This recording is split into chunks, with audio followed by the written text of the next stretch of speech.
Vintage Backyard RC.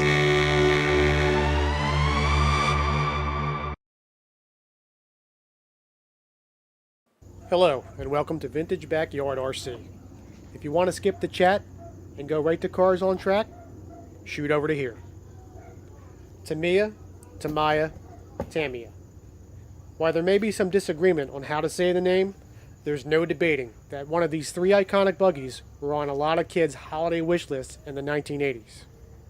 And if your folks could get past the sticker shock of a toy car that A, came unassembled, B, did not even come with everything you needed to make it work, then by some holiday miracle, you may have received your first Tamiya RC car, like I did the Christmas of 1985. With roughly a $20 price difference between the three models, your folks had to decide if they were going to get you the base model, the mid-level, or the deluxe. And let's face it, 20 bucks could buy a whole lot of socks and underwear in 1985. With the Frog having advanced features like independent rear suspension and a front suspension that had both a lower and upper control arm to help control camber gain, which is actually a big problem on the Hornet, I suspect once these cars hit the track, it's going to be no contest. So let's get the backyard track a little more vintage Tamiya friendly and make some laps.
So there you have it. On a semi-prepared surface, the Frog's more advanced suspension just dominated over the Hornet's jackhammer-like solid rear axle. So the Frog's a better car, right? Well, not exactly. During the shooting of this video, I managed to break the Frog twice, where the Hornet just kept on ticking. Not so ironically, they were two very common parts that broke back in the day. A brass steering link ball snapped clean off in the knuckle, and a rear hex drive dog bone stripped, popped itself out of the car, and managed to lose itself onto the track for a few hours. In fact, the rear hex dog bones were such an issue that when Tamiya reissued the car, they went to a more conventional pin drive dog bone system. What I recall from my childhood was, we were definitely working on Frogs, a lot more than we were working on Hornets.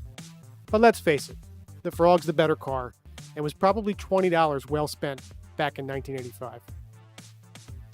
I gotta say, both of these cars were an absolute blast to drive, and it really helped me reconnect with my roots of why I enjoy RC cars so much. I'd also like to give a shout out to my daughter, who takes all my video. We're obviously low budget here at Vintage Backyard RC, and without her help, I would be absolutely lost. Thanks so much for watching.